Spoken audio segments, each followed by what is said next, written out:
काय हो मंडळी, नेहमी घरी पाहुणे आले किंवा काहीतरी स्पेशल करायचं असलं की लगेच तुम्ही ते पनीर किंवा नॉनव्हेजमध्ये चिकन मटन करतात का? अहो, ते चिकन मटन पनीर सगळं ठेवा बाजूला. ही मखमली सॉफ्ट टेक्स्चरची ग्रेव्ही पहा, रंग पहा, घरभर दळवलेला सुगंध आणि आतपर्यंत मसाले मुरलेले चमचमीत चटपटीत दम आलू करूया. अगदी घरात ठेवलेल्या साहित्यात झटपट तयार होते, पण ही बाहेर चव तुम्हाला कुठेच मिळणार नाहीये. चला, कुकरमध्ये पाणी घ्यायचं. अर्धा किलो स्वच्छ धुवून घेतलेले बेबी बटाटो घेतलेले आहे. कुकरचं झाकण लावायचं. मोठ्या आचेवर फक्त एक शिट्टी करायची, लगेच गॅस बंद करायचा. एक शिट्टी केली, वाफ जिरली, बटाट्यांचे साल काढून घेतले. आतपर्यंत मसाला मुरावा म्हणून असा फोर्क घ्यायचा आणि त्याने काही टोचे मारून घ्यायचे, म्हणजे आतपर्यंत मसाला छान मुरला जातो. चला, सगळ्या बेबी बटाट्यांना टोचे मारून झाले. आता यांना शॅलो फ्राय करायचे आहे. पॅनमध्ये 2-3 चमचे तेल घेतलं. छान कडकडीत गरम करायचं आणि त्यामध्ये हे टोचे मारून घेतलेले बटाटे घालायचे आहे. तेल चांगलं गरम करायचं, म्हणजे बटाटे तेल जास्त शोषून घेत नाही आणि भांड्याला चिकटतही नाही. मोठ्या आचेवर चांगले ब्राऊन स्पॉट येईपर्यंत शॅलो फ्राय करायचे. शॅलो फ्राय करताना थोडंसं मीठ घालूया, म्हणजे आतपर्यंत मीठसुद्धा छान मुरलं जातं. मध्ये मध्ये असं टॉस करून घ्यायचं किंवा चमच्याने हलक्या हाताने हलवू शकतात. बटाटे शॅलो फ्राय होत आहे तोपर्यंत 2 वाटण करायचे. सगळ्यात आधी आपण 1 चमचा बडीशेप मिक्सरला बारीक करून पूड केली, ती काढून घेतली. त्यानंतर 1 इंच दालचिनी, 1 मोठी वेलची, 2-3 हिरव्या वेलची, 7-8 लवंग, 7-8 काळी मिरी घातले आणि असं जाडसर भरड करून घेतलेली आहे. खूप फाईन पावडर करायची नाही. दुसऱ्या मिक्सर जारमध्ये इथे मी भिजवलेले 10-12 काजू घेतले. 4-5 भिजवलेल्या काश्मीरी मिरची, नसेल तर काश्मीरी मिरची पावडर घाला. पाव वाटी दही घातलंय आणि 3 टोमॅटो असे जाडसर चिरून घेतलेले आहेत, ते घालायचे. दही आंबट नसेल तर अर्धी वाटी घातलं तरीही चालेल, पण आंबट दही वापरू नका. इथे छान अशी प्युरी करून घेतली. तोपर्यंत बटाटेसुद्धा इथे छान लालसर असे झालेले आहे. असे होऊ द्यायचे, मग दम आलूमध्ये छान लागतात. आता ग्रेव्ही करूया. तेल घेतलं, त्यामध्ये तमालपत्र घालायचे. 1 टीस्पून जिरे घालायचे. जिरे छान फुलले की हा जाडसर करून घेतलेला मसाला घालायचा. असाच हा जाडसर केलेला असावा. गॅस कमी करायचा आणि काही सेकंद परतून घ्यायचं. साहित्याचं प्रमाण तसं मी डिस्क्रिप्शनमध्ये लिहूनच देते. काही सेकंद परतलं, घरभर मसाल्यांचा सुगंध दरवळतोय.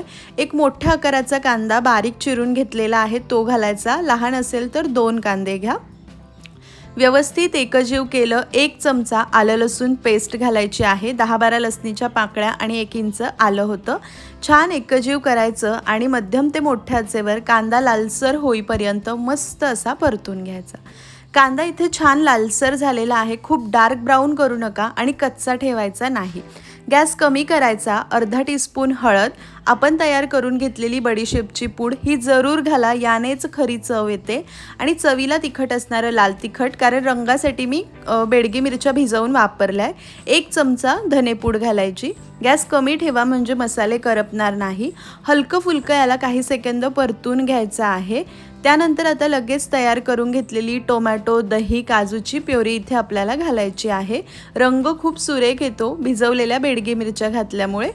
आता हे सगळं व्यवस्थित असं एकजीव करून घ्यायचं आहे. इथे टोमॅटो, दही, काजू वगैरे सगळं कच्चं आहे, म्हणून याला व्यवस्थित तेल सुटेपर्यंत परतून घेणं गरजेचं आहे, तरच ग्रेव्हीची चव छान लागेल. ढाबा, रेस्टॉरंट स्टाईल पदार्थ आपण जेव्हा करतो ना, तेव्हा मसाला व्यवस्थित परतून घेणं अत्यंत गरजेचं असतं. यामध्ये कुठेच घाई करायची नाही.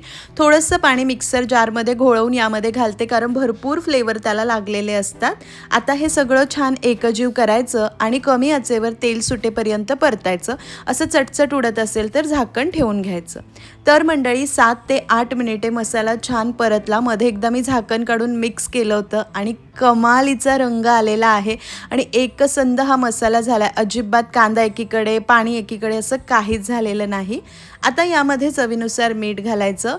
टोमॅटो आणि दह्याची चव बॅलन्स करण्यासाठी पाव चमचा साखर, 1 चमचा कसुरी मेथी घालून व्यवस्थित असं एकजीव करून घ्यायचं. असं छान तेल सुटेपर्यंत मसाला परतायचा. मस्त दाणेदार मसाला झालेला आहे. आता ग्रेव्ही करण्यासाठी पाणी घालायचं. दम आलूची अशी काही पातळ रस्सा बिस्सा नसतो बरं का, हलकी लफतफीत ग्रेव्ही असते. साधारण अर्धा ग्लास पाणी मी इथे घालणार आहे. थोडंसं पाणी घातलं, व्यवस्थित एकजीव केलं. अजून गरज वाटते म्हणून अजून थोडं पाणी घातलं. एकूण अर्धा ग्लास मी पाणी घातलेलं आहे. मी तर म्हणते सुरुवातीला कमीच घाला आणि वाटलं तर आणखीन गरम पाणी आपण वाढवू शकतो, कारण फक्त रोटी, नान, फुलका राईससोबत खाता येईल अशी लफतफीत ग्रेव्ही हवी असते. पाणी घातल्यानंतर उकळी आली की 1 टीस्पून गरम मसाला घालायचा, जरूर घाला बरं का गरम मसाला, आणि शॅलो फ्राय करून घेतलेले बटाटे घालायचे आहे. व्यवस्थित असं एकजीव करून घ्यायचं आहे. बरेच जण काय करतात, कच्चेच बटाटे तेलामध्ये शॅलो फ्राय करत बसतात. एकतर त्यामध्ये वेळ खूप जास्त जातो, तेल जास्त लागतं आणि बटाटे आतपर्यंत मऊ होत नाही, म्हणून असे उकडूनच करायचे. छान असे बटाटे एकजीव केले, झाकण ठेवायचं. याच्या नावातच आहे दम आलू, म्हणजे याला दमवर शिजवणं गरजेचं आहे. गॅस अगदी कमी करायचा, झाकण ठेवून 7 ते 8 मिनिटे शिजवू, म्हणजे बटाट्याच्या आतपर्यंत मसाले मस्त मुरतील. तर मंडळी, बटाटे घातल्यानंतर 7 ते 8 मिनिटं शिजवलं आणि पाहता क्षणी तोंडात पाणी यावं. चमचमीत, चटकदार, झणझणीत आणि क्रीमी टेक्स्चरचे दम आलू इथे तयार झालेले आहे. बटाट्याच्या आत मसाल्याचा फ्लेवर इतका कमालीचा मुरला जातो, दिसायलाच इतके सुंदर दिसत आहे. तुमच्या घरी पाहुणे येत असेल ना, तुम्ही आवर्जून करा. सगळ्यांच्या तोंडातनं प्रत्येक घासाला वाह वाह नक्कीच निघेल. ग्रेव्हीचं टेक्स्चर तुम्ही पाहताय किती सुंदर झालेलं आहे. गरमागरम दम आलू ना इथे मी गव्हाच्या पिठाच्या तंदुरी रोटीसोबत सर्व केले. यासोबत कांदा, लिंबाची फोड गरज नाही आहे, कारण दही घातलेलं आहे, त्याचा आंबटपणा छान येतो. जिरा राईस, फुलके, चपाती, पुरी कशासोबतही हे छान लागतात. आपण टेस्ट करून पाहूया.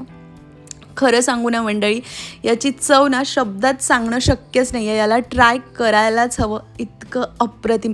तो बडीशेपचा सुगंध, तो मसाला आणि बटाट्याचा क्रीमीनेस खूप मस्त लागतं. आणि शॅलो फ्राय केल्यामुळे बटाट्याच्या वर जो क्रस्ट असतो ना, तोही मस्तच वाटतो. तुम्हीसुद्धा जरूर ट्राय करा. आजची रेसिपी कशी वाटली कमेंट करून कळवायला विसरू नका. नक्की कमेंट करा, मी तुमच्या कमेंटची वाट पाहते.